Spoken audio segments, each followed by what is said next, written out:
Hi, thank you so much for the warm introduction, Matt. I'll go ahead and introduce both of us. I am Rachel Bennington. I'm our VP of Sales at Ground Truth, and I'm in Bentonville, Arkansas, although today I'm in Santa Barbara, California at a Brand Insider Summit for CPG.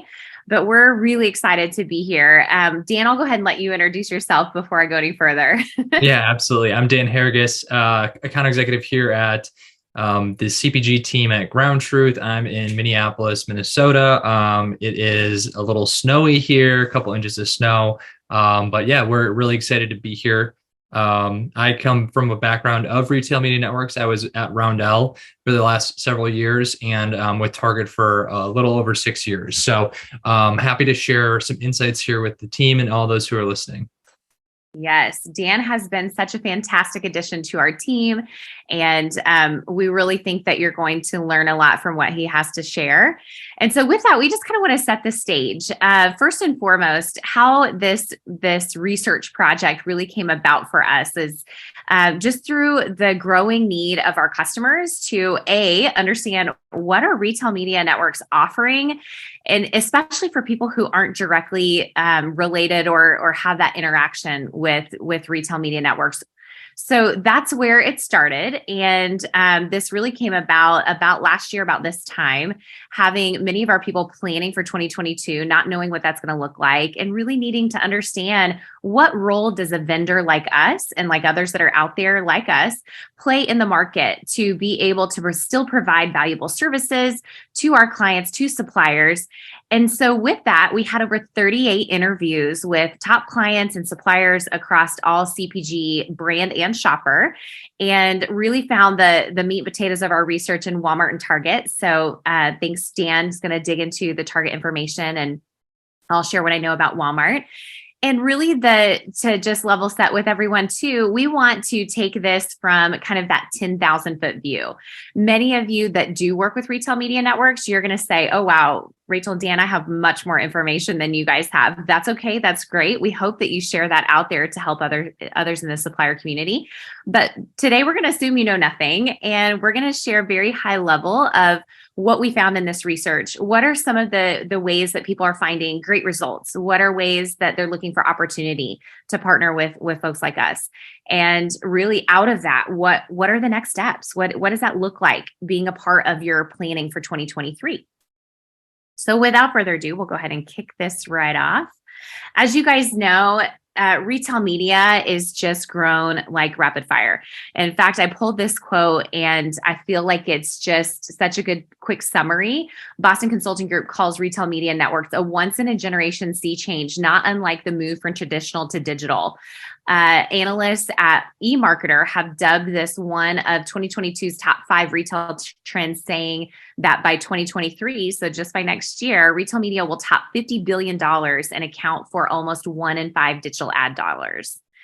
So as an advertising company like ours, we see this and we're thinking, oh my goodness, shrinking budgets. What does that mean for our future? And what that means is we've got to provide better service, and we've got to make sure that we really do the best at playing in those gaps and educating our customers in the gaps that we can play in to help drive performance. So with that, a couple other stats that we pulled in our research that we found interesting. As you guys know, headlines everywhere looking at retail media, showing anything from you've got your agencies who are now starting to create more of these retail media networks to the big networks where Walmart and Target have their own in-house networks, and even Ulta, is unveiling their media networks. So that's really where this is going to be a continuation. It's not going away. This trend is going to continue to grow, and why we really wanted to focus our research here. So for today's agenda, we're going to talk about what are retail media networks. If you're out there and you don't work with a retail media network, maybe you're on a team that doesn't have direct interaction, but you're like, you know what, I think I need to learn more about this. We are here for you. What do suppliers and retailers, how do they work together? And for these purposes, we call suppliers anybody who's selling a product on a shelf at a retail store, like a Walmart or a Target for these purposes. And then who are the major players and what do retail media networks offer? How do they work? We're going to focus in on Walmart and Target today. And where do these budgets come from? If you are on the vendor side, which is like us, working at Ground Truth, we are considered a vendor to the suppliers and to Walmart. And for us, it's really helpful to know and understand and speak the same language. So we're going to talk about how some of these budgets come about. And then what are the customers saying about retail media networks? This is really valuable feedback so that we know how we can show up best in their moments of frustration. And then key moments to utilize vendors outside of retail media networks. All right, so to kick it right off, our broadest, most even definition of retail media networks is where media is being served on retailer sites and apps, both on-site and off-site programming that's sold by the retailer to help drive conversion with brands that sell products within the retail location. It's that first-party data access. Retailers are monetizing this with their digital assets, including but not limited to O&O or owned and operated properties and their consumer data. So actually was just on Walmart's platform this morning, ordering my delivery for my family who's back home and my mom who's taking care of our kids. And it really has come a long ways, especially during the pandemic. You guys can remember the rush for pickup and delivery. We really had to get a lot smarter with how we're using these platforms, and the ease of use had to increase almost overnight for the shoppers so that we could have that seamless shopping experience. And again, with Target, as you all know, they're such a major player, being able to offer special offers, loyalty programs, and just the overall shoppability is such a smooth experience. So the major players in the market today are the ones that we're going to talk about in terms of highest avenue or highest revenue for advertising is Walmart Connect, Roundel, Amazon Advertising, and Kroger. And today we're just going to focus on Walmart and Roundel. If you look at some of the latest research that's been done by eMarketer, if you're somebody who just really loves that deep dive, they did a customer service satisfaction survey that was done on retail media networks. And amazingly enough, the four of these were not on the response rates for highest satisfied for the user by most of the surveys that were done. And so I think that what's interesting there is, especially living in Bentonville, Arkansas, we look at Walmart as just that mecca of high performance, and it really is. But there's so many more platforms out there that have figured out how to speak to the customer in a different, unique way that are doing it well too. So if you want to access that research, I highly recommend diving in to eMarketer for some of that. Okay, so let's dive right into Walmart Connect.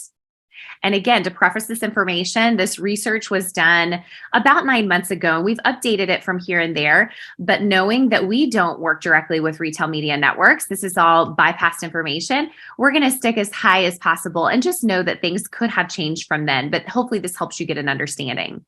So what do they offer and how do they work? Let's jump right in. Just know that to date, Walmart is not tied to a specific P&L, which is unique because for Sam's Club, it is tied to the P&L. And so what we're hearing right now from our customers is that their retail media network representatives are strongly requesting 1% of the P&L. And this does directly impact the buyer's bottom line, and that they're still continuing to get pressure to invest in this way, which absolutely makes sense. And then minimums to work with. Still at this time, there are quite high minimums, and high meaning in advertising. In the advertising world, we look at minimums like at Ground Truth at 10K, 25K, those small investments where you can say, okay, I'm going to test and learn with this small amount, and I'm going to see where that goes. And then I can scale the budget from there. And for these types of purposes, it's a larger investment. And so for small and emerging brands, this can be a challenge. And we'll talk about that in a little bit later. 150K per month for paid search. We've heard this a couple different ways, that 50K per month for search as it stands for Q4. But in the past, it started out very high, having a higher commitment that maybe have spread out across 2 or 3 months. But those are some of the minimums that are in place. And then for on-site media offering, knowing that you can get Walmart.com, you're also tapping into those Walmart Plus app users. and offsite media offering via the trade desk. That was really big news when Walmart announced their partnership with the trade desk, which is the largest SDK that's out there. And knowing that for serving ads and for our purposes, that the trade desk is kind of the mecca for that. So it makes absolute sense that Walmart had partnered in that way. For programmatic CPMs and first-party data, we're hearing somewhere around $9.50 a CPM, which in the market is competitive, and knowing that you're getting that first-party data is super valuable. And then the ability to run the multi-programming in the category that is at the same time. So if you are a beverage supplier and you're running a program that you might see that Coca-Cola is running a program at the exact same time. And so were some areas that might be a conflict for you, but for Walmart, they're saying, hey, we're not going to be exclusive to a certain product in a category.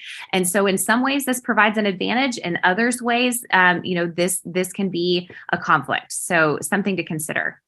There's dashboards for clients that you can see results. We've heard this is coming at the end of 2022, has not been rolled out yet, but this is something that Walmart has been really bullish about, is being able to kind of show those results with this new dashboard. And then all media drives to a brand page or a customary category page, like you're seeing over here in this example on the right. Okay, so offerings, let's talk through this. You've got your in-store offerings. And most of you guys can see as you walk down the aisle of Walmart, you're going to see a sidekick, an end cap, or a pallet. You're going to see potential signage, which came back after the pandemic. That was one thing that was pulled. And so now there's some minimal signage around the store. You might even see some retailtainment that's come back. I was recently at store 5260 in Pleasant Grove and saw a really cool grilling activation that was outside. And that part of retailtainment has started to come back in select locations, as well as samples and demos. Those are things I know that suppliers were excited about. And so these are all things that, partnering with your retail media network, you're going to be able to purchase through them. And then they've got the digital offerings of being able to be on the Walmart app and then also Walmart.com's media. Okay, so continued offerings, we talked about app-based targeting through the trade desk. So knowing that you might be running some sort of promotion and you want to amplify that promotion across all other apps, you can do that through the programmatic offering through the trade desk. They also have social offerings now through Facebook, Instagram, and Pinterest. But we are hearing, and at the time of this, the research was showing us that you can only leverage the first-party data on Pinterest. So I do think that this can create a point of confusion for suppliers as they're saying, hey, yeah, cool, I can get social through Walmart and I can use my first-party data. And there are some limitations to that.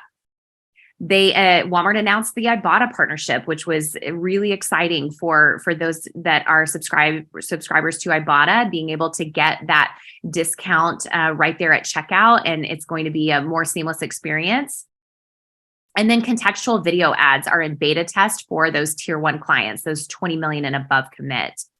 You also can try CTV. CTV is such a growing way to tap into talking to the customer in a new and exciting way.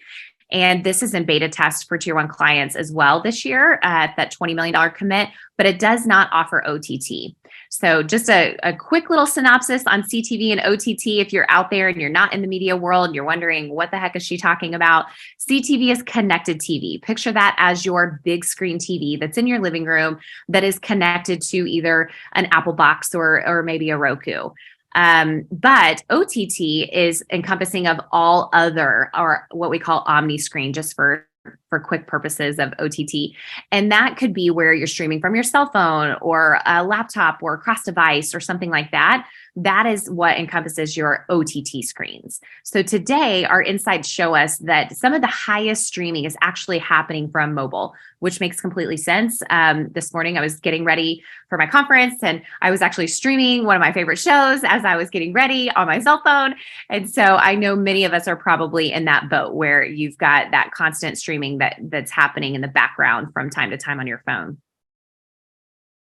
Results reporting and customer service, which is something that I think is so key to all of us. Why have a program if you can't understand what it's doing, right? And so some key call outs and things to know and understand is that the average time to activate is about 8 to 12 weeks based on our research. That the metrics that you can get is your impressions, you can get salesless units, you can get total sales, percentage of sales, OPD sales now. And with Walmart Illuminate, there is a whole other side of reporting that you can unlock. And so that I know many customers are finding exciting. Reporting typically happens on your campaigns with retail media networks with Walmart 3 to 5 months after the program. You also have a dedicated customer service representative for your program if you're at the top commit. And then also no optimizing during the programs. Typically, these are your set it and forget it programs, which in purposes of all things shopper marketing, sometimes that works and sometimes it can be a challenge. And so understanding what you're getting for each of the programs that you're purchasing is really key to knowing and expecting what kind of results you can get. And then at this time, they're not offering retargeting, which is one of the valuable ways that we're going to talk about with vendors that you can partner to be able to do programs with retargeting to build loyalty. Okay, so I'm going to pass it over to Dan, and he's going to give you some quick highlights over Roundel. Thanks, Dan. Awesome. Thanks, Rachel. You can pop to the next slide, please. I just want to overview everyone on the background of Roundel, which is Target's retail media network. If you're familiar with Target, what you may have formerly known it as is Target Media Network. It's rebranded a couple years ago to Roundel as a differentiating point. Just to give you a little scope of like the scale of a Roundel, last year in 2021, they did over $1.1 billion in revenue, which they were seeing continued growth of about 20% year over year. Unlike the Walmart Connect situation, Roundel actually is tied to the merchandising P&L. These types of activations actually count towards a bucket on the P&L to help margin and the profitability picture for the suppliers under a bucket called vendor income. And just so everyone is on the same page, at Target, a supplier is called a vendor. So I will be using supplier language to make sure that Rachel and I are speaking to the same thing. But the client really at Roundel, that was a big investment point for a lot of the suppliers to ensure that they were meeting their buyers' expectations on profit and loss statements. Typically, like Walmart, they wanted you to submit about 1% of your P&L. Target builds this digital accrual to help with the e-commerce profitability, somewhere between about 5 and 6% of your total P&L, which in some cases could be turned around in that bucket. Instead of writing a check to Target, could be used for Roundel activation. So some small differences in the way that these brands are expected to invest in the retail media networks. And typically, this is folks that are selling products at Target are really trying to drive the business for Roundel. In the last couple of years, there were some other national or non-endemic clients that they were trying to break into in that programmatic space or in other offerings. As you might know, Target has a lot of great partnerships with some of the key designers or some of the big partners like Disney or FAO Schwartz, working with some of these brand partners to amplify some of their other parts of their business through Roundel's media network, like Disney Cruises or FAO Schwartz stores, things of that nature to build some of their non-endemic spend. Target takes a very conservative approach to brand safety on all things from their publisher sites to the way that their creative shows up on their website. So when it comes down to it, there has to be a very targetized version that's coming through to speak to the guest, to speak to the shoppers of Target, so that everything looks fluid and when it's on their on-site and owned and operated properties. I like to keep this little key visual in here because it really kind of paints the picture of the relationship between vendor, aka the supplier, the buyer, and Roundel. There's kind of this ongoing triangle of partnership between the buyer and that JBP agreement, and then the buyer and Roundel connecting on what's the expected drive times, and then Roundel really working back with that supplier to service them for those key drive times that they're trying to activate against, really drive sales, all in unison with one another. Next slide, please.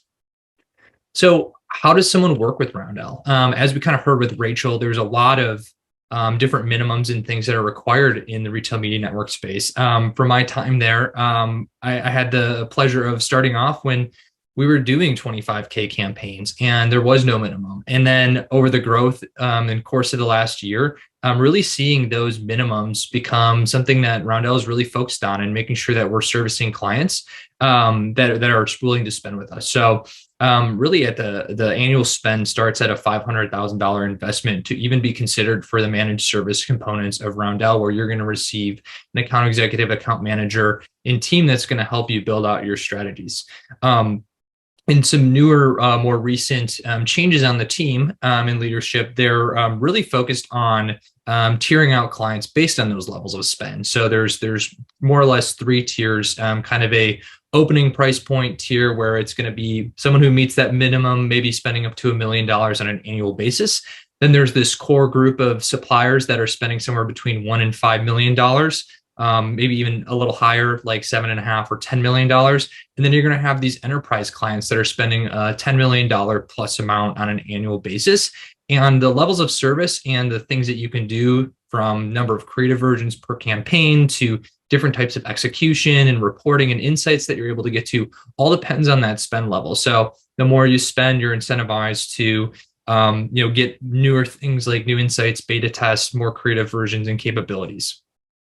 Just like Walmart Connect, there's going to be minimums to run campaigns. Target and Roundel start theirs at $75,000 as that initial campaign starting point.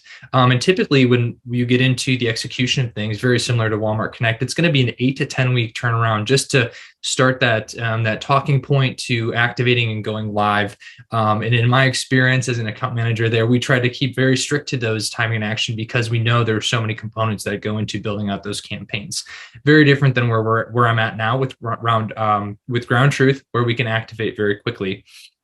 So really, when it boils down to it, Roundel's really focused on some of those higher tier, those core or those enterprise types of clients that are really focused on spending big dollar chunks with them. And you're going to see that reflected in the levels of service and the team engagement and things that you have there, or just the number of people on your team engaging.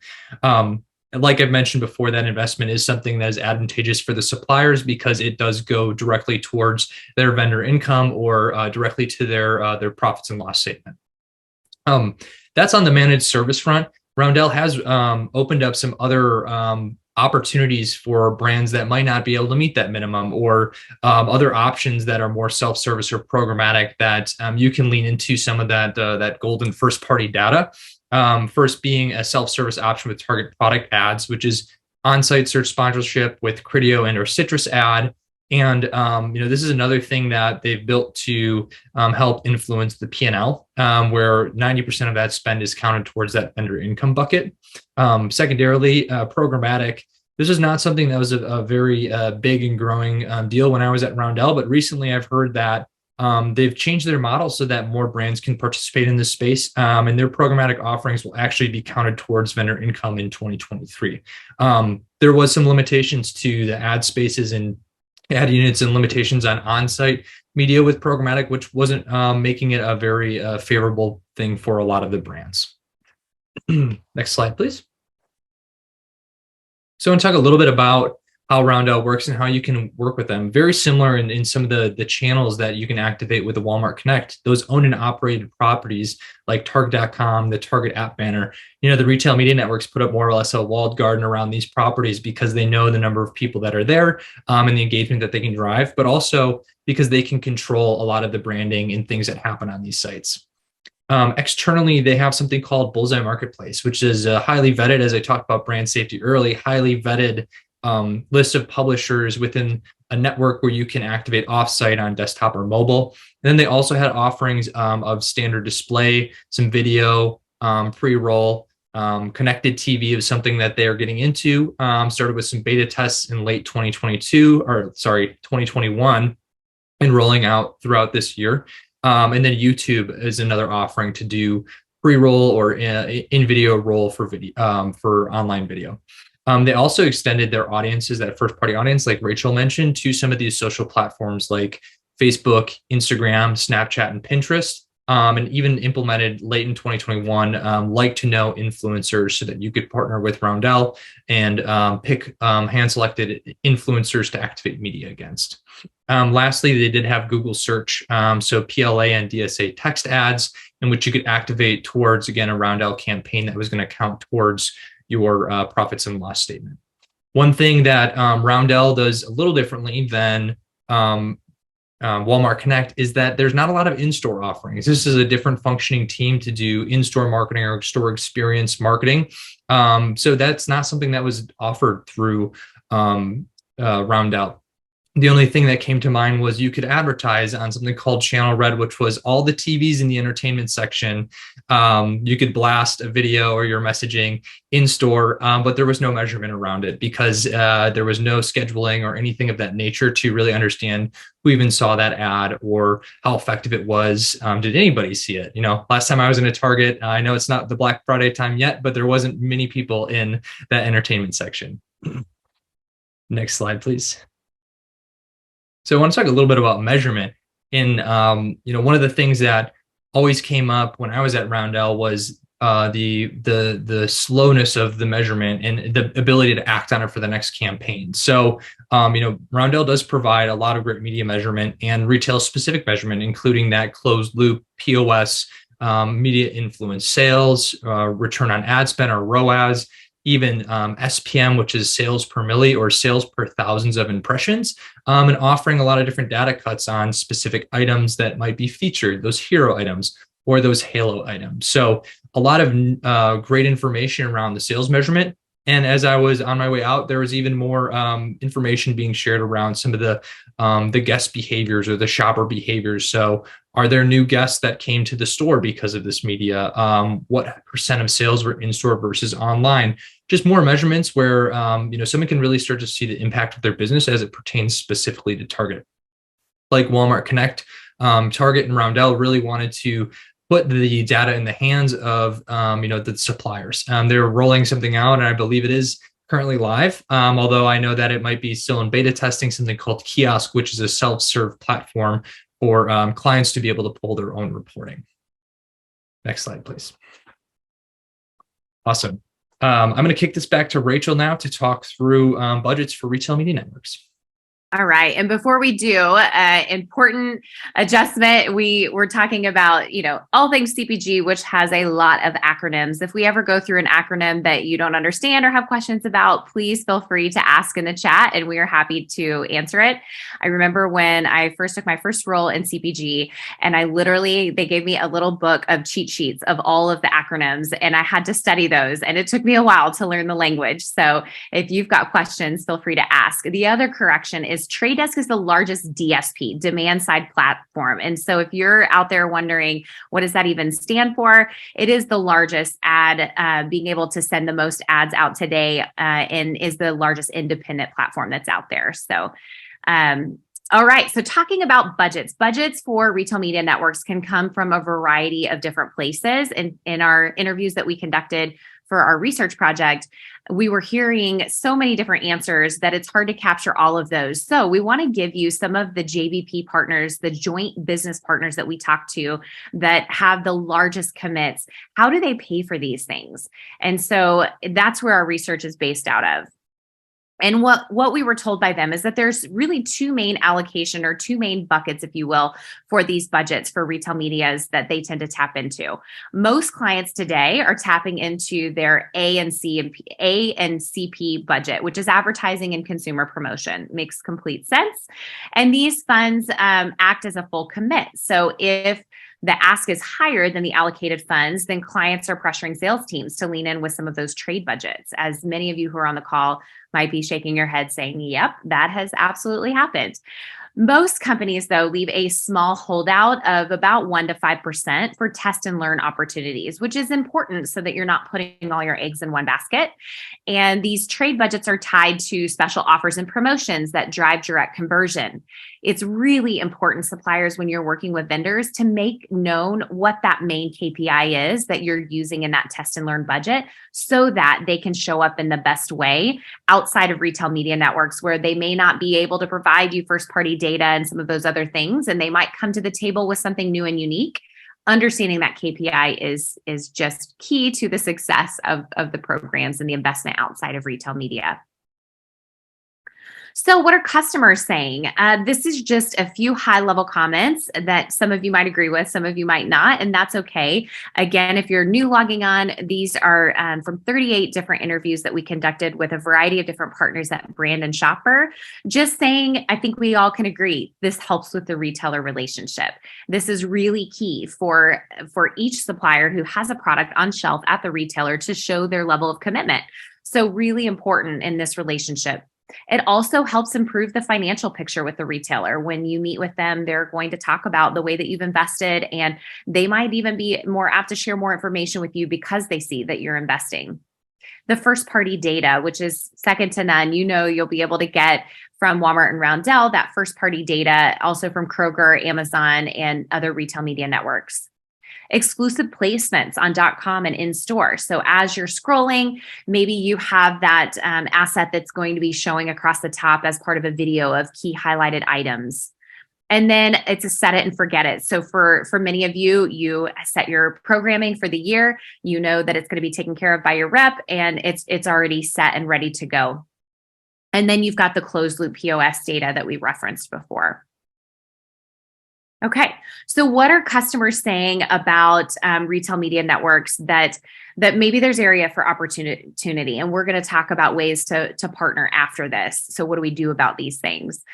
So feel pressure into big investments without proof of return. This is a common theme that we heard from many people across the board, that maybe your first time trying to figure out whether or not you can invest, that you might not have any proof of return or any data to go off of to be able to say, this is what I can expect. And that can be scary for many when you are looking at large dollars. And for new and emerging brands, that can be another thing that weighs on you when looking at programs.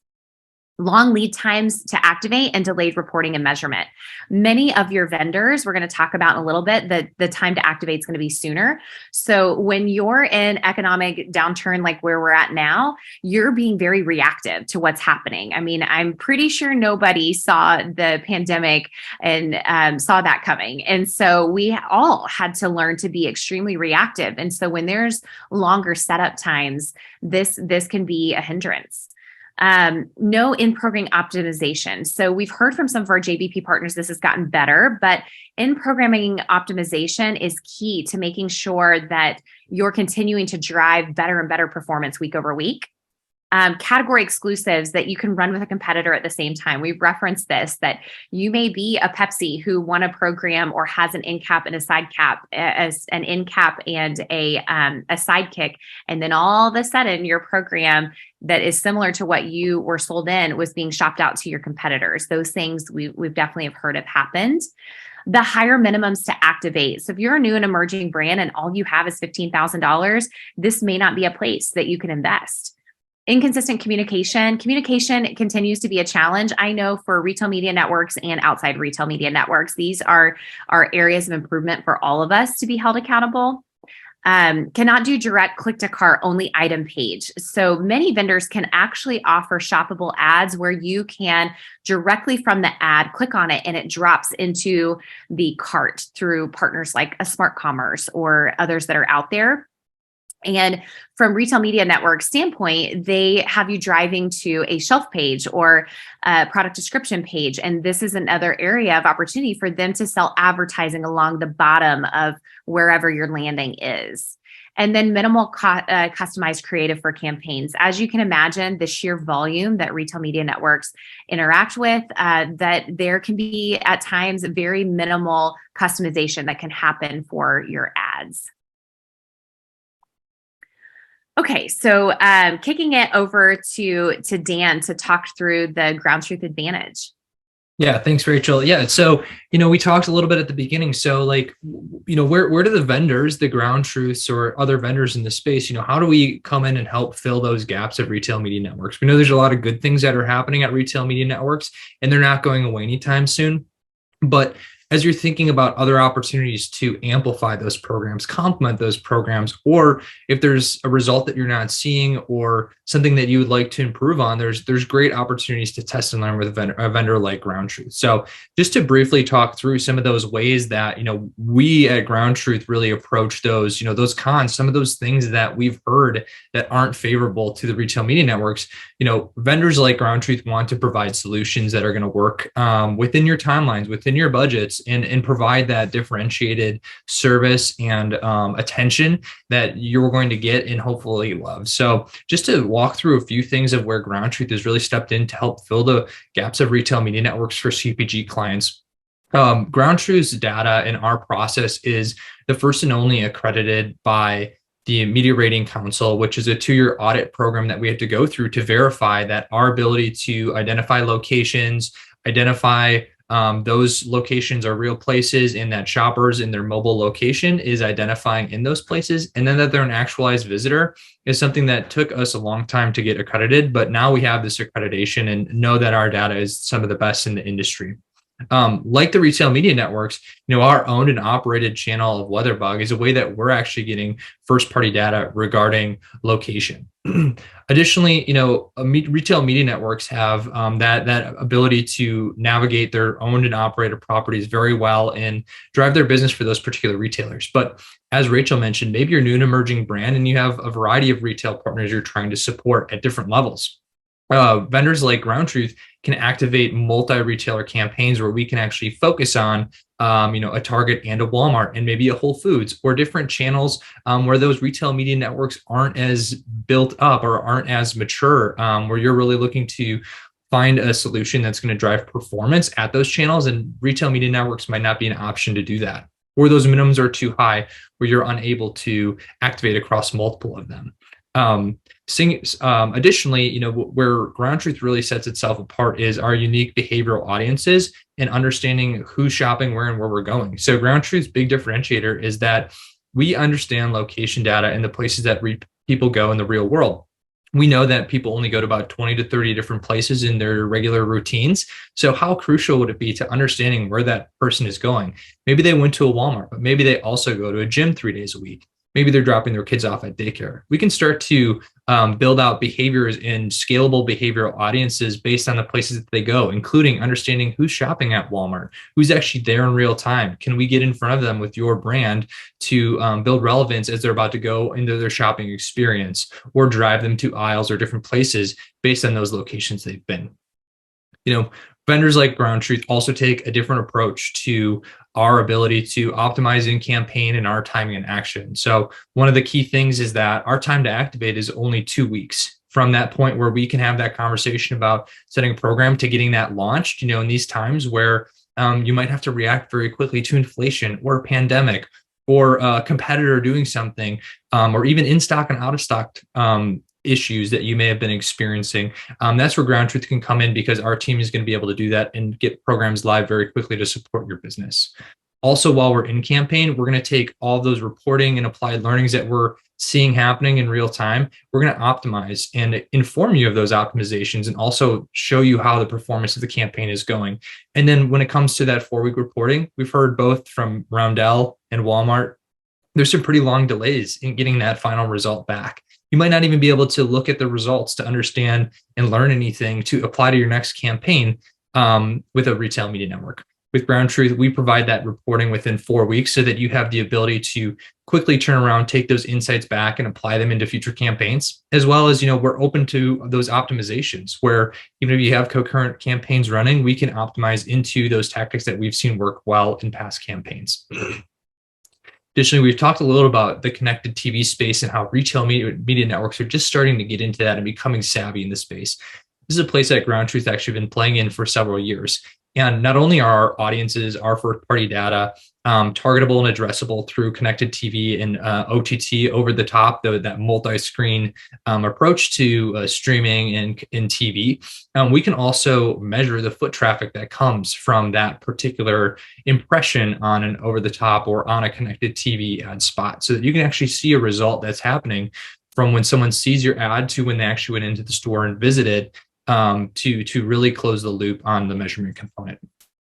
Additionally, vendors like Ground Truth, we lean into a lot of value added because we know that sometimes your budget is all you've got if you're a new and emerging brand or you really want to make the most out of it. So we lean in to maximize our added value media by providing added value impressions, creative builds, and creative services for every campaign, and measurements that are really going to maximize your campaign. Things like third-party reporting that we can include on sales measurement so that you can actually get the POS and the actual lift and ROAS data that you might be getting from those retail media networks.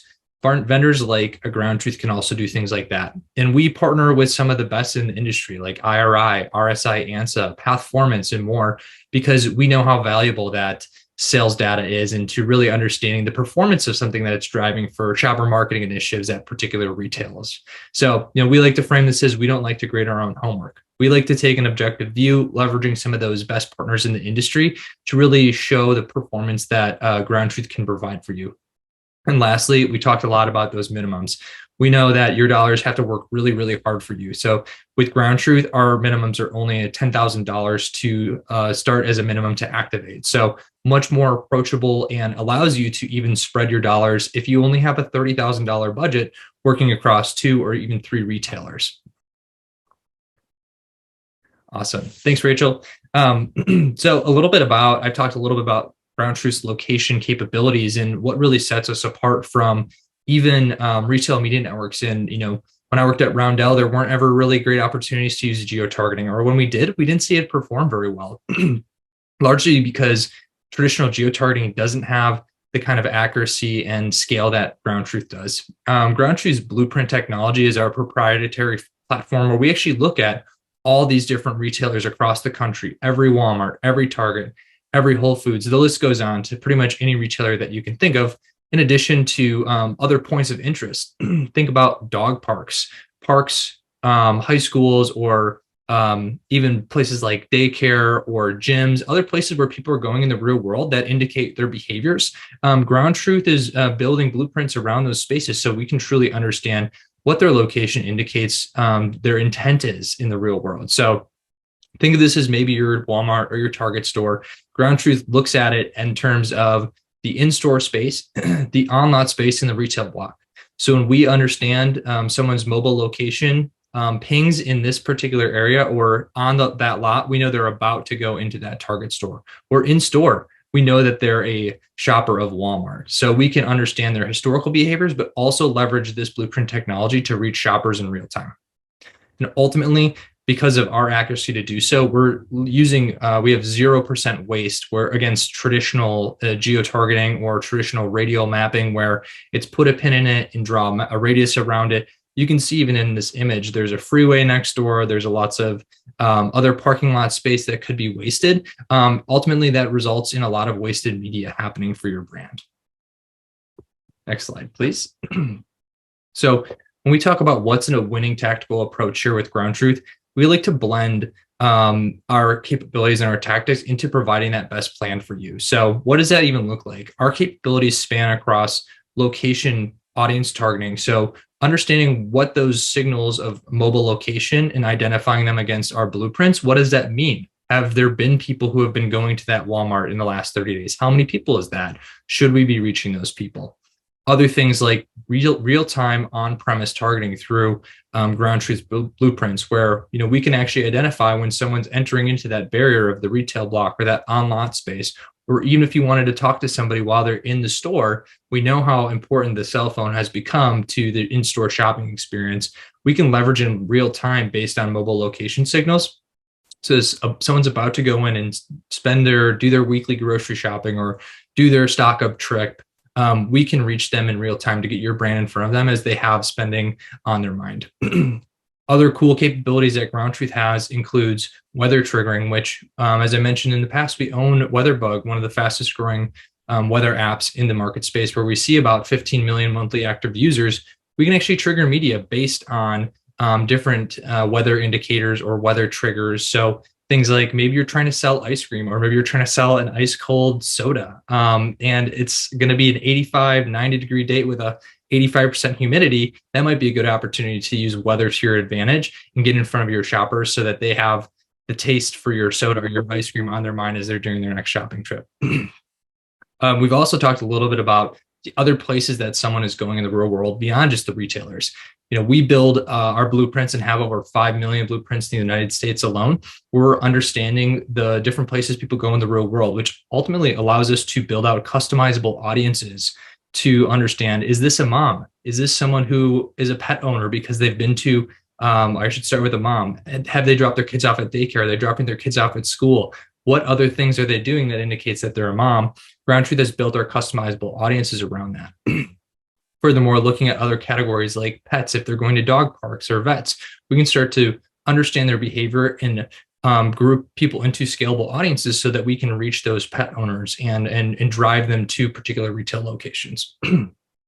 Furthermore, our neighborhood's capability is something that we've really instilled to build not only a way to reach our shoppers at home in that list building stage, but also to solve for some of the waste that might be happening in other types of radial geolocation targeting or geofencing.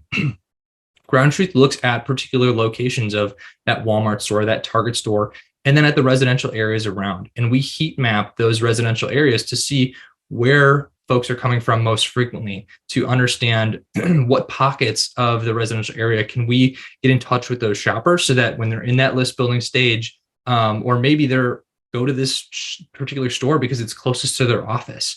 We can reach them when they're in that mindset of going home or going to the store and saying, what do I need to get at the store, and influence their purchase decision by reaching them at home. And lastly, we want to make sure we're incorporating other components of data like third-party purchase-based audiences or app-based targeting.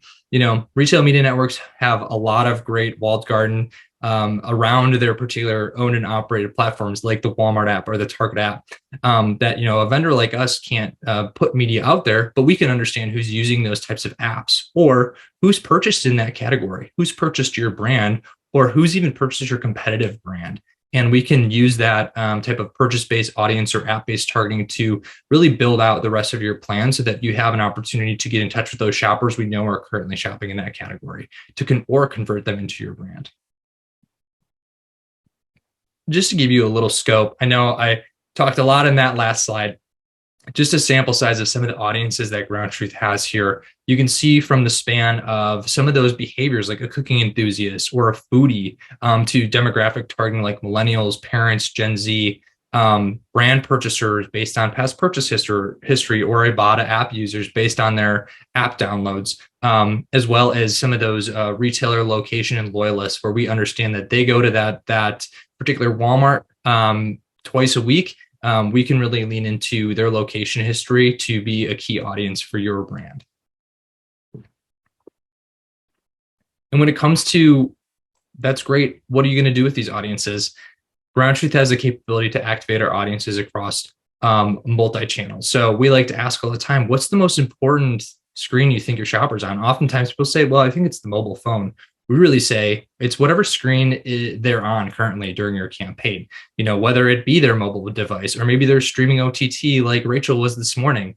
We want to get in touch with those people no matter what screen they're on. Also, it doesn't necessarily matter that, I'm a beer drinker and I'm watching the Hallmark channel. I do that every Christmas, but I want to reach those people that have that purchase intent based on who they are, not necessarily what media they're consuming. So if I meet that criteria and I'm watching the Hallmark channel on an OTT device, I can still see an ad for beer. Furthermore, Ground Truth has expanded some of its capabilities into other screen types and even other types of advertising that are more traditional, like digital out of home or direct mail. And of course, we have desktop capabilities that we're able to measure visitation on as well. Rachel mentioned this earlier. To really help drive that e-commerce and pickup shopping. We talked about how retailers want to get you on the site. They want to help you build that basket across brands, get eyes on more advertising to really build out that experience on site. Well, that doesn't always necessarily help your brand directly. Vendors like Ground Truth can leverage other types of tactics where we can do things like direct add to cart, where we can really drive that e-commerce ability to get someone into that purchase funnel with a single click of an ad. Someone can add that cart or that item directly to their cart, and at a Target and a Walmart, at some of the major retailers, it's as seamless as clicking on the ad to get those items in the cart. The other benefits of that is that it's going to start to increase the recommendations, the search engine optimizations. It's going to kick in that retailer paid media where all of a sudden Walmart's going to start pinging you, hey, you forgot to check this out in your cart. All is a paid a pro bono benefit to your brand just for getting that item in the cart. Next one, Rachel. So when it comes down to it, vendors in the space and at Ground Truth, we really, set ourselves apart from the retail media networks because, we are really focused here at Ground Truth on reporting our scale, performance, and our credibility. Our goal is to be the most trusted company in advertising and use that real world behavior to drive real results. So when it comes down to it, our reporting is going to be timely and transparent and provide a ton of incremental insights in detail into the performance of your particular campaign. Our scale, we've talked about the blueprints a little bit, but really it's unmatched. Our accuracy is unmatched, and our ability to reach over 2/3 of the devices in the United States is matched. We see over 30 billion visits per year based on our ability to measure mobile location data and information. Our performance, we talked a little bit about some of the ways that we can help drive performance by getting people in store, but also looking towards database targeting and precision campaigns that are going to be optimized in campaign towards your KPIs. We even have pay for performance models where we can set up benchmarks and goal at the beginning to drive visitation or to drive ROAS and run media until we're hitting those goals and achieving those goals. So you only pay for our ability to achieve those goals, not if we under deliver. And lastly, things like sales measurement, where we can actually provide that objective viewpoint of your actual incrementality, your sales lift, your ROAS at campaigns starting at $25,000. And lastly, Ground Truth's credible. As I mentioned, our goal is to be the most trusted company in advertising. Not only do we have the MRC accreditation that is the first and only in the space, but we get audited by Numerator on an annual basis where we match hundreds of thousands of receipt data information back to those locations and are able to do that at 99% accuracy. In addition to that, our brand safety and our ability to keep privacy regulations, everything happens within the realm of industry standards so that we're on par with all of our peers in that space, but also the most credible. Awesome. We're getting towards the end here, folks. So just want to give you a couple of ideas of ways that you can work with us. Just like those retail media networks, we have a managed service option where our team is going to be hands on keyboard, soups to nuts, as Rachel and I like to say, where we're going to be providing that strategy, helping manage and optimize those campaigns for your team to reach those KPIs. We also have options for self-service where you can actually be in our ad manager's tool with your team and doing leveraging our audiences and our capabilities on your own as you wish. So you can really start reaping the benefits of Ground Truth at $0. And lastly, programmatic. Ground Truth has a great programmatic solution. A couple ways that you can activate with us. One, through a private marketplace where we can actually build customizable audiences and send those your way, use real-time audience targeting, as well as some of our location-based audience targeting, or we have our ability to manage on the trade desk. We have over 1,500 pre-built audiences that are ready to activate on the trade desk, where you can leverage Ground Truth's brand, behavioral audiences, and other key category audiences at your disposal. Again, starting at $0. There's no obligation to get involved with these things. All you have to do is check it out on the trade desk. Perfect. So just in summary, retail media networks are essential to your relationship with the retailer. And we hope that today's information helped you get that high level view of ways that you can invest with retail media networks, what people are saying is really working, what are some of those advantages, but also where are the areas of opportunity that you can plug and play a vendor like Ground Truth to help achieve your KPIs. And so as you plan for 2023, feel free to reach out to us. We would love to put any kind of customized plan together for you to help give you an idea of what it would look like to work with a vendor like us, and continue to press on your other vendors to help share where they bring unique advantages into the gaps of retail media. So thank you so much for having us today, Matt and team. And thank you all for joining.